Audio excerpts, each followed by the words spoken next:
Assalamualaikum warahmatullahi wabarakatuh teman-teman. Jumpa lagi bersama saya Anton, masih di pembahasan soal P3K keperawatan. Kali ini kita belajar tentang keperawatan medikal bedah. Langsung saja kita ke soal yang pertama. Seorang laki-laki berusia 56 tahun dirawat di ruang penyakit dalam dengan pneumonia.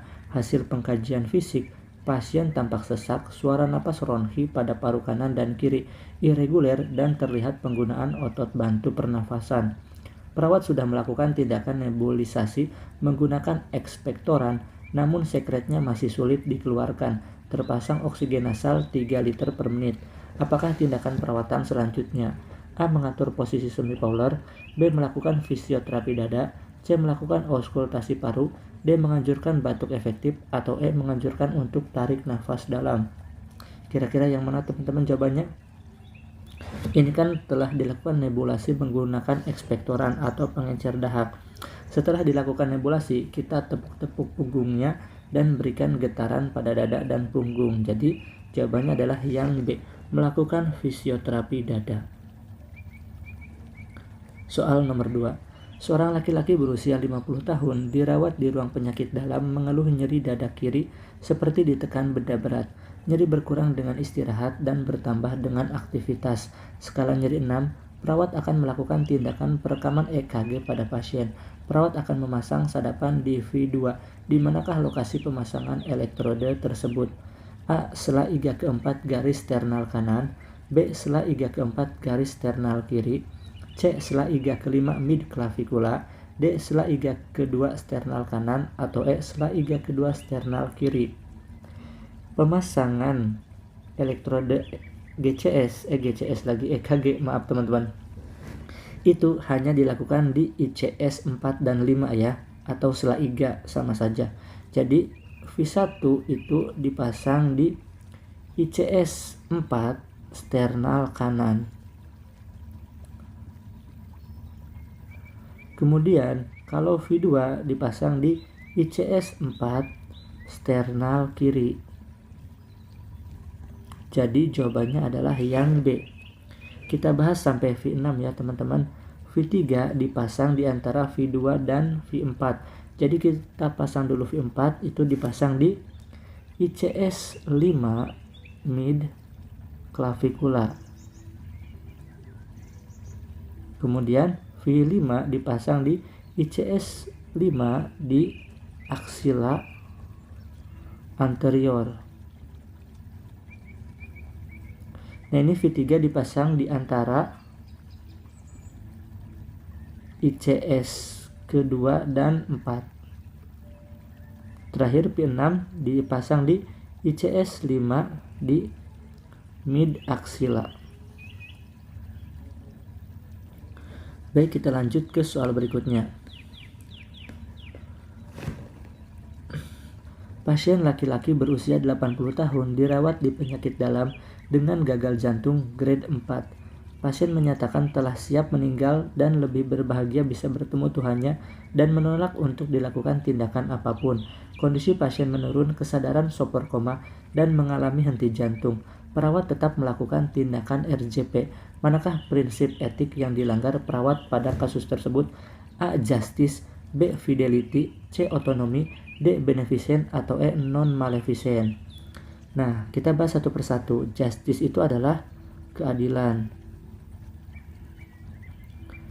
Sebagai seorang perawat, kita tidak boleh membeda-bedakan pasien, baik itu dari segi suku, daerah, budaya, atau dalam status ekonomi, misalnya BPJS dan tunai. Kemudian kalau fidelity itu adalah menepati janji ya. Otonomi itu adalah menghargai hak pasien. Jadi perawat di sini tidak menghargai hak pasien karena pasien tidak mau diresusitasi, tapi perawat melakukan resusitasi. Jadi jawabannya adalah yang C.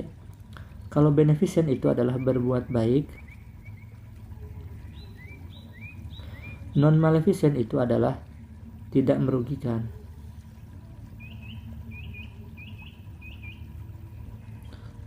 Soal nomor 4. Seorang perempuan berusia 45 tahun dirawat di rumah sakit dengan keluhan nyeri dada. Hasil pengkajian ditemukan nyeri seperti diremas dengan skala 7, tekanan darah 140/90 mmHg, frekuensi nadi 94 kali per menit, suhu 36 derajat Celcius. Pasien direncanakan diberi obat isosorbit dinitrat atau ISDN. Bagaimana cara pemberian obat yang tepat pada kasus tersebut? A. Minum obat sebelum makan. B. Letakkan obat di bawah lidah. C. Obat diminum dengan cara dihisap. B. Obat diminum dengan cara dikunyah. Atau E. Minum air putih sebelum obat dikunyah. Jawabannya yang mana? Jawabannya adalah letakkan obat di bawah lidah, biar lebih cepat diserap ya teman-teman. Baik, kita ke soal nomor 5. Seorang laki-laki berusia 60 tahun dirawat di ruang neurologi dengan diagnosa meningitis. Hasil pengkajian didapatkan pasien mengalami penurunan kesadaran, kulit di sekitar area penonjolan tulang tampak kemerahan dan ada bula. Pasien tampak lemas, tekanan darah 150/90 mmHg, frekuensi nadi 88 kali per menit, frekuensi napas 20 kali per menit, dan suhu 36,7 derajat Celcius. Apakah intervensi keperawatan yang tepat pada kasus tersebut? Kira-kira yang mana teman-teman? A. Memberikan lotion pada area menonjol. B. Memberikan kompres hangat. D. Mobilisasi setiap 2 jam. D. Melakukan masas atau E. Melatih ROM. Jawabannya adalah mobilisasi setiap 2 jam ya, atau mika-miki, miring kanan, miring kiri, untuk mencegah dekubitus. Soal nomor 6.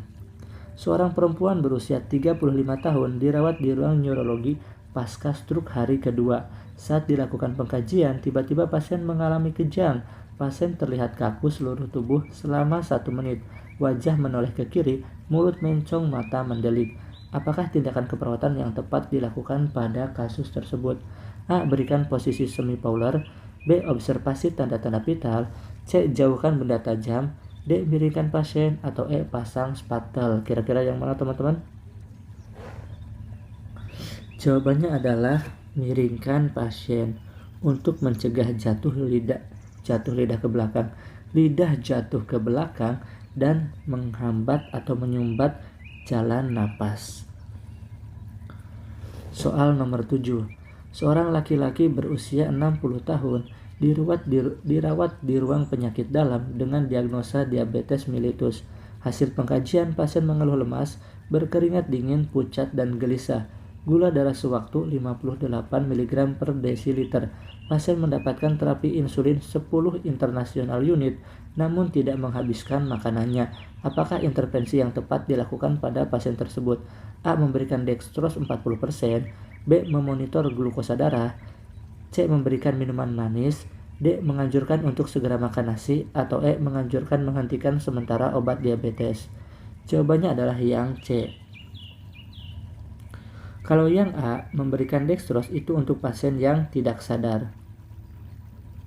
Sementara pasien di sini masih sadar ya, mengeluh lemas, berkeringat dingin, dan pucat. Ini jadi tindakannya itu adalah memberikan minum manis. Soal nomor 8. Seorang perempuan berusia 56 tahun dirawat di rumah sakit dengan diagnosis DM. Hasil pengkajian, sensasi pada telapak kaki berkurang, luka lecet pada kaki, terdapat kalus dan penurunan refleks sensori pada telapak kaki. Pasien kadang suka minum manis dan jarang berolahraga. Apakah pendidikan kesehatan utama pada kasus tersebut? A. Menganjurkan berolahraga. B. Memberikan edukasi tentang diet. C. Memberikan edukasi perawatan kaki. D. Memberikan edukasi tentang komplikasi diabetes. Atau E. Menganjurkan pasien memantau gula darah secara rutin. Nah, di sini sudah ada tanda-tanda ini ya di kaki ya, telapak kaki berkurang ya sensasinya, kemudian luka lecet pada kaki dan terdapat kalus dan penurunan refleks sensori. Jadi, penkes yang tepat adalah yang C. Memberikan edukasi perawatan kaki. Soal nomor 9. Seorang laki-laki berusia 26 tahun dirawat di ruang bedah dengan fraktur kruris. Pasien mengeluh nyeri, tekanan darah 140/90 mmHg, nadi 100 kali per menit, frekuensi napas 24 kali per menit, suhu 37,2 derajat Celcius. Pasien mengungkapkan kecemasannya dengan rencana operasi yang akan dilakukan. Tampak gelisah dan murung mengungkapkan rasa takutnya. Apakah tindakan yang harus dilakukan pada kasus tersebut? A. Mengelola nyeri. B. Melibatkan keluarga. C. Mengelola kecemasan. D. Memberikan penjelasan manfaat operasi. Atau E. Memberikan motivasi untuk menyetujui operasi. Di sini tanda yang paling banyak itu adalah yang ini, mengungkapkan cemas dengan rencana operasi yang akan dilakukan, tampak gelisah dan murung, dan mengungkapkan rasa takutnya. Jadi jawaban yang tepat adalah yang C, mengelola cemas. Kita ke soal yang terakhir. Seorang laki-laki berusia 30 tahun dirawat di ruang bedah akibat fraktur. Pasien mengeluh nyeri di kaki kanan. Hasil pengkajian, kaki kanan tampak bengkak, nyeri skala 7, gelisah, terpasang traksi, tampak lemah, sering teriak-teriak, tekanan darah 140/90 mmHg, frekuensi nadi 100 kali per menit, frekuensi napas 26 kali per menit. Apakah tindakan yang tepat pada kasus tersebut? A. Observasi CRT. B. Lakukan masas. C. Observasi kekuatan otot. D. Lakukan relaksasi napas dalam. Atau E. Kolaborasi pemberian analgesik. Jawabannya adalah yang E. Kenapa? Karena ini sudah nyerinya skala 7 ya, dan teriak-teriak, gelisah juga. Baik teman-teman, itu saja yang bisa saya sampaikan pada video ini. Kita jumpa lagi di video saya selanjutnya. Terima kasih. Wassalamualaikum warahmatullahi wabarakatuh.